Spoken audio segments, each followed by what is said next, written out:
How's it going, guys? It's Sunday, early afternoon out in the garage. Today I'm going to work on getting the spray gun up and going.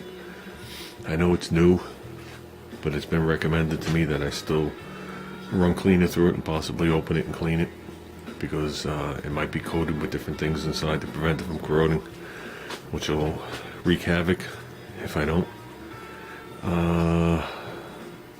Pretty much ready to go, in so many words.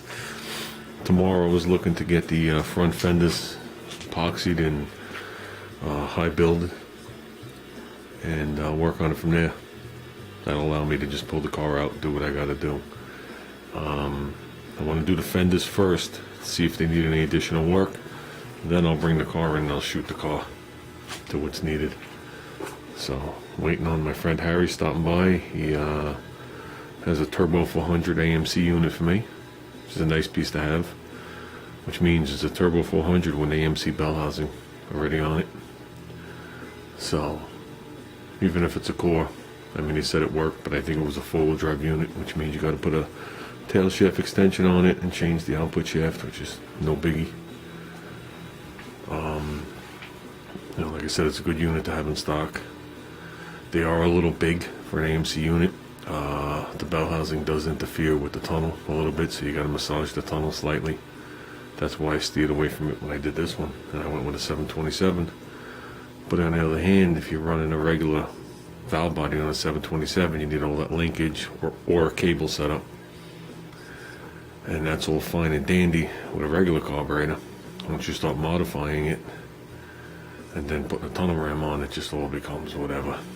So Turbo 400 requires pretty much nothing but a vacuum line. Unless you go manual valve body, then you need nothing.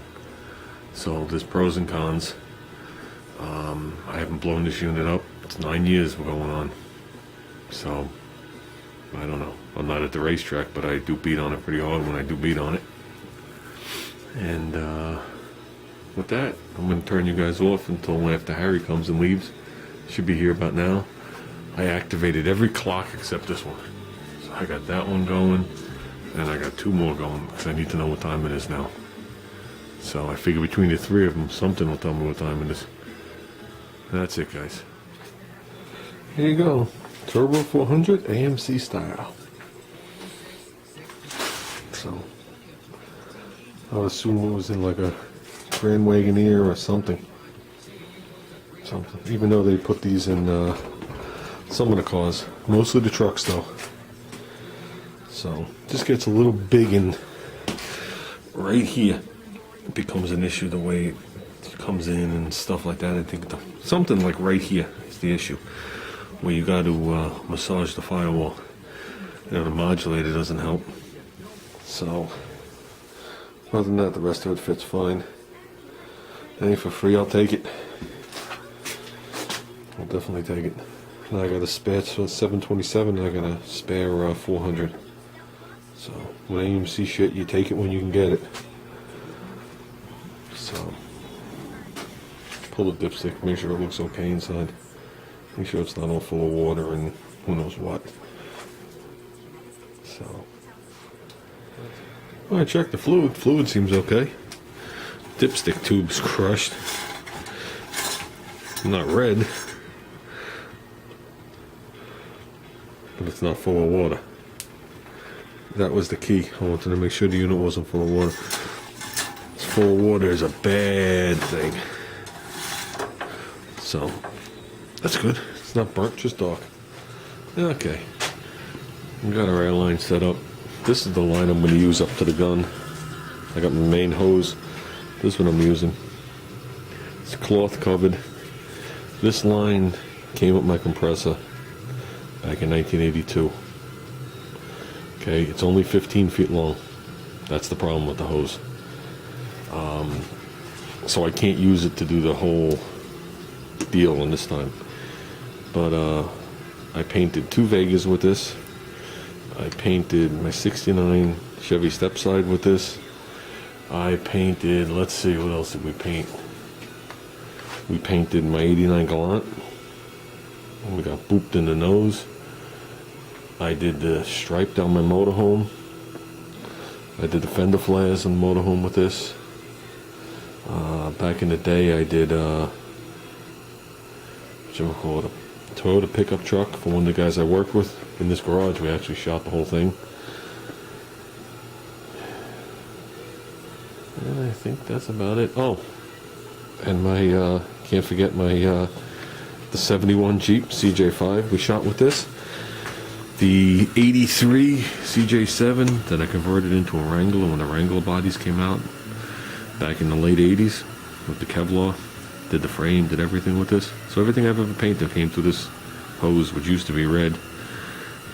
It seems to have the tinge of the yellow still on it from all the yellow vehicles. So this is what I'm using. Good, bad, or indifferent. But my son has entered, or is in the process of entering, a cooking contest. So we're gonna need all the support we can get for this. Basically, he's just heading on to the first phase. What the first phase is, which sounds easy, but without them liking the first phase, he doesn't make it to the real cook-off.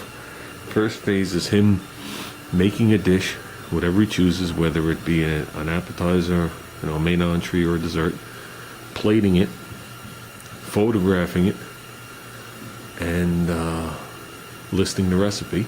This is for people 18 and under, and sending it off. It's actually for charity, but first prize is an iPod, which he has, but I don't. And then the second phase is the top 3 people that they pick actually does the cook-off. So there's been a lot of discussion on what he should make, and I just keep telling him, I was like, make something that nobody else is going to make. It's a little complicated, and it's your own recipe. Because what my son does is, my son will find things he likes to eat. He'll go to different restaurants and order it, and take part of it home. And then he'll sit there and analyze it, and come up with his own recipe that he feels is a notch or two higher than what the restaurant's serving. And then he knows he's achieved it. And food is good. I'll give him that. So I told him, I says, well, he mentioned it, I didn't tell him anything, that if he makes it the actual cook-off, he's got the apron and the hat from Chef Tuss, that he says he'll wear, for good luck. So with that, guys, wish him luck, and I want to wish him luck. Like I said, if he can make it past the first phase, I think they'll enjoy the food. The first phase is just a picture. You don't know what you're eating. You could be eating cardboard. It's the second phase that proves that he actually made it, and his parents didn't make it, which I don't really know much about cooking. So I told him I'd come there and be an assistant. He could yell at me. I told him I'd be his beaker. That's it, guys. We got this place warmed up. I've been playing around with the gun. I got the settings set it, the wall regulator seems to be around 40. 38 seems to be the magic number to get me down to about 12 or so, or 10 or so with the gun when I'm spraying. So I practiced not to really spraying much of anything, but just to see if the compressors would keep up on the CFM. There's not a problem there. They eventually come on and they actually cycle off, believe it or not. So I think tomorrow is going to be the day. We'll get some epoxy out and try and get some primer surface around those 2 front fenders. So if we could do that, that means we're good. I don't know if I'm going to use this gun to paint the car. Probably not. I might actually spring for a gun of a, okay level, not one of these $800 guns. So, but that's it, guys. I'm probably not going to video much more today, even though I'm going to be out here working and playing. There's not much that you guys want to look at. So, have a good day and have a better day tomorrow.